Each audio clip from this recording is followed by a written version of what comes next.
Chapter 2, In the Beginning, Concept. Definitions. Inciting incident, a change in a character's normal life that thrusts them into the main action of the story. I strongly believe in teaching by example. Therefore, I'll be using a book I wrote, Misfortune of Vision, as a step-by-step guide. Misfortune of Vision is the fourth novel in the Druid's Brooch series. Book 2, Legacy of Truth, had just been published the month I started Misfortune of Vision, and Book 3, Legacy of Luck, was submitted and due out 4 months later.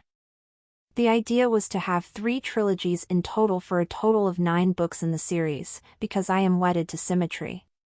The first trilogy, the Legacy books, is set in the 18th/19th century.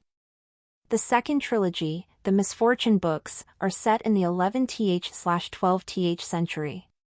The third and final trilogy, the Age books, are set in the 5th/6th century, and the final book of that trilogy gives the origins of the brooch itself.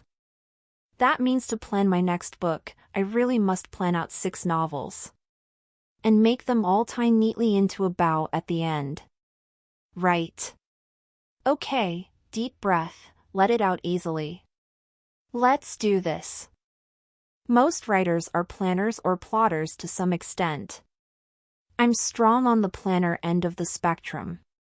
That means I like to plan out my book and my scenes, flesh out my characters and my subplots before the first word is written. Yes, it can change later due to the capriciousness of my muse and my own editing, but that's how I begin. When I got into planning, I used the snowflake method, an amazing process you can look up online, though I have no affiliation with the creator. This process was a delight to this detail-oriented accountant/author. I've modified my process since then to suit my own style, which I encourage everyone to do. Find a method that works for yourself. My first task is to come up with a basic premise for each book. A 1-sentence elevator pitch, or what you'd say to an agent if you ended up on an elevator with them and only had a few minutes to pitch your book. Using some popular novels for examples. Outlander, 1940s nurse travels back in time 200 years and falls in love with a Highlander in the Jacobite Revolution. Lord of the Rings, a group of farmers embark on a quest with a wizard and some elves to destroy an object of evil in a fantasy realm. Hunger Games, a girl volunteers to fight to be the last person standing in a brutal entertainment show to save her sister.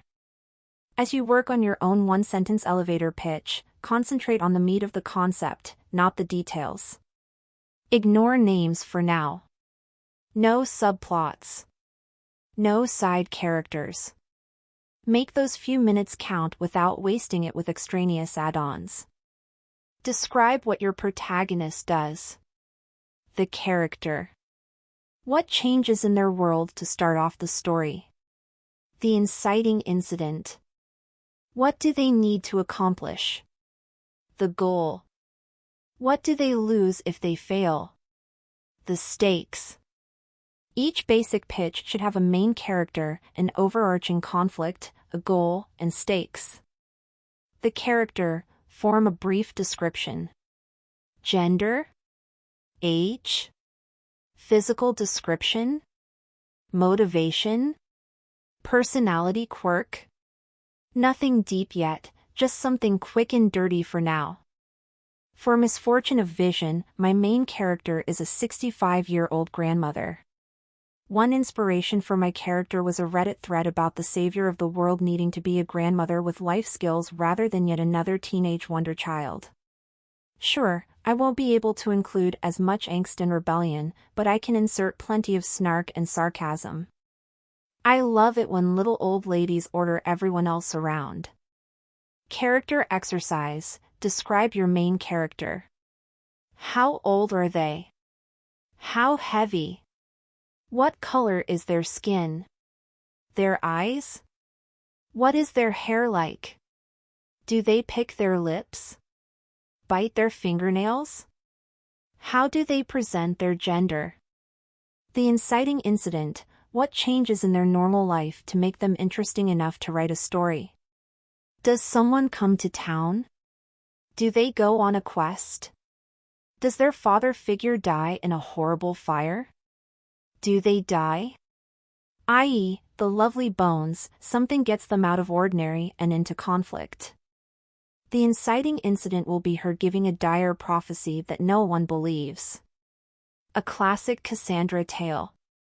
And, of course, it's about an incident that means personal, physical danger, not only to her, but everyone she knows. Inciting incident exercise. Where does your main character live? What's a typical day like? What is their job? Who do they live with? What happens to change that everyday life?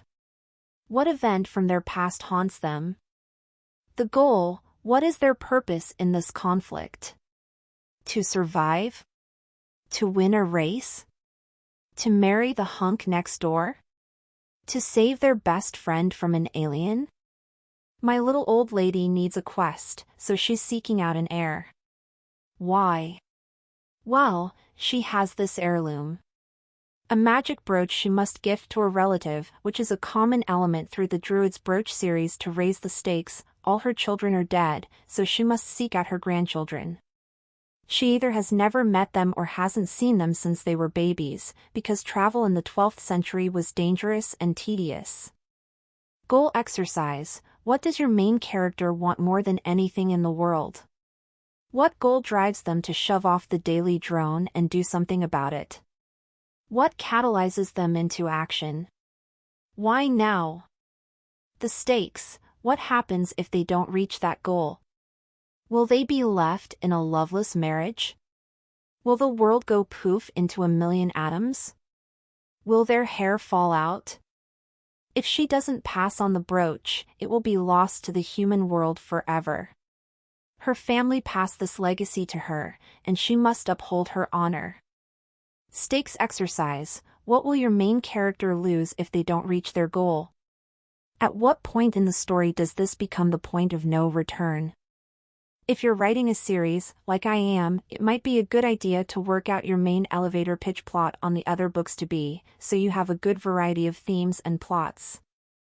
I did a one-paragraph synopsis on each of the 8 remaining books after I finished book 1, so I didn't run out of ideas and have to change something I'd already done. See? Extreme planning. Once you've got a one-sentence elevator pitch, you can use that in the future to tempt an agent or write advertising copy. For now, you'll use it as the seed to grow your synopsis. Elevator pitch exercise. Combine the above exercises into an elevator pitch, one sentence that describes your character, the setting, their goal, and the stakes. It can be a long sentence, but must be able to be said in 10 seconds.